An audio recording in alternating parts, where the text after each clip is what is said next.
weekend to beat the Rocks 85-72, but went down at Cheshire Phoenix yesterday by 75 points. 68, you up to date? Anything else you want to know? No? Good. Because that's me having told you everything I know about the weekend's action pretty much. So you've not told us everything, just everything that you know? Yeah. Okay. That's all I can muster. That is all I can muster. Last week we welcomed into the studio two North East lads who are going to be heading to Brazil next year to work in community projects before, during and after the World Cup. Do you remember them? Yes. Taking part in work being undertaken by the Lions Roar charity. Well, tonight we're going to talk to someone who's also going to have a unique experience, I would say, of Brazil 2014. Adam Burns is from the North East, although he's currently working in Sydney, from where he's got up early and joins us now. Hello, Adam. Hello, how are you doing? Very well, thanks. Thanks for getting up early as well. Your challenge is to literally walk to the World Cup. That's what you're... It is indeed. Tell us more. Yeah, so me and two of my friends will be literally walking to the World Cup. So we'll be setting off from Mendoza on the 1st of March. And where's Mendoza? Mendoza is in Argentina. So we'll be walking from Argentina.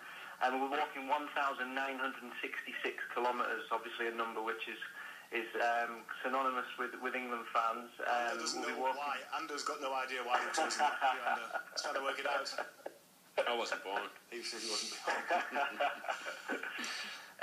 So we're walking through Uruguay and then up to Porto Alegre, just in time for the start of the World Cup. So we'll hopefully arrive on around the 8th of June. And we'll not only be walking, we'll be trying to set a Guinness World Record for the fastest time at football has been dribbled 1,966 kilometres. So Who's the previous owners of that record? Well, we'll be setting one, not breaking one. See, but hang on, that's a bit of a challenge. That might seem like fun for the first few miles, but you've got to kick a football all the way. That's going to be pretty grueling. Have they got Velcro? How are you doing that? Well, no, we're not sure, to be honest. I mean, we had a bit of a practice run. We did a 30-kilometre around Sydney, and it was a bit of a nightmare, to be honest. We're going to need a few balls, to be honest.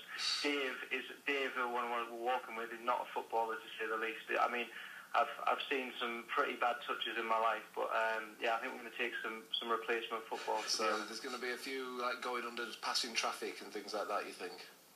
Yeah, I mean, to be honest, we're going to try and we're sticking to kind of main roads, but offset off the road. But obviously, safety is our first issue. But I mean, when are you going to get a chance to set a Guinness World Record?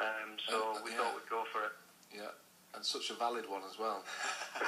Well, yeah, should we try and break it? Should we try and do well, yeah, it is a kind of thing. 1,967 the week after. Yeah, the week after. So he's a bit bitter about that. Someone did that to your record once, didn't they? And we don't talk about that, Marco. Anyway, Adam, why are you doing this? So we're doing it for a charity called the Geordie Arts Care Trust, and they're actually based in the Lake District in the UK, but they do work all over the world, and the project that we're helping is a project in Bahia in northeast Brazil.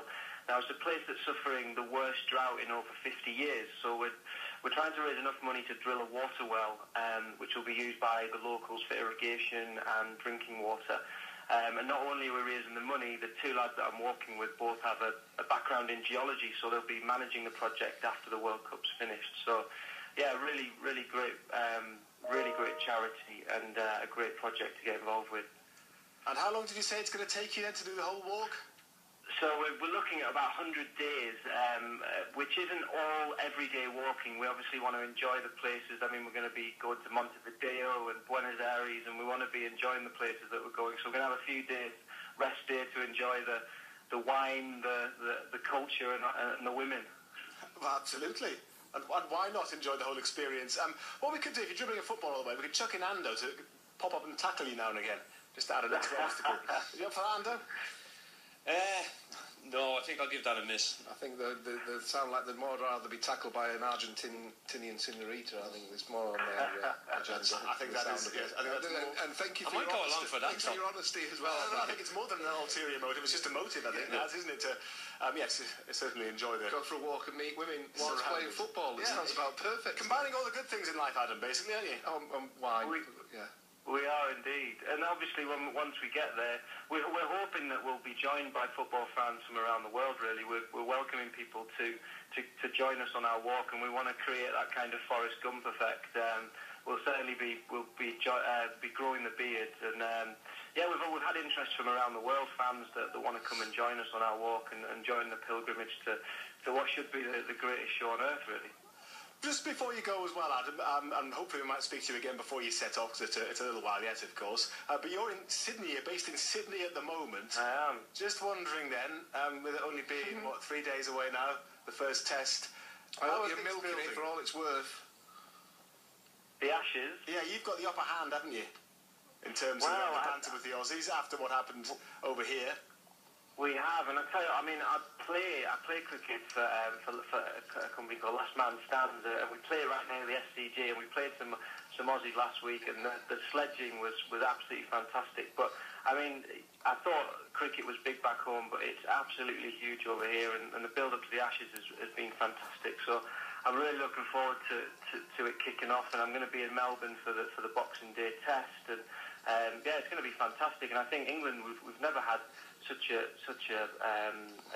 good side going into an Ashes. Carberry has come from Norway and he scored 153 at Hobart. So yeah, it's really exciting and it's kind of capturing the imagination, and just like kind of the World Cup does or the Ashes does back home.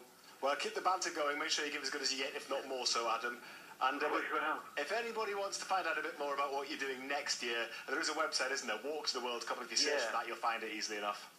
Yeah, walktotheworldcup.com, or you can follow us on Twitter at walk2 World Cup. And we're actually going to be joining the boys that you had on the show last week, the Curitiba boys.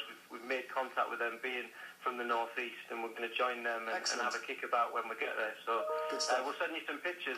Do that, yes, that would be wonderful. Good luck. I'm jealous, and good luck with it, Adam. Yes, I might well speak to you.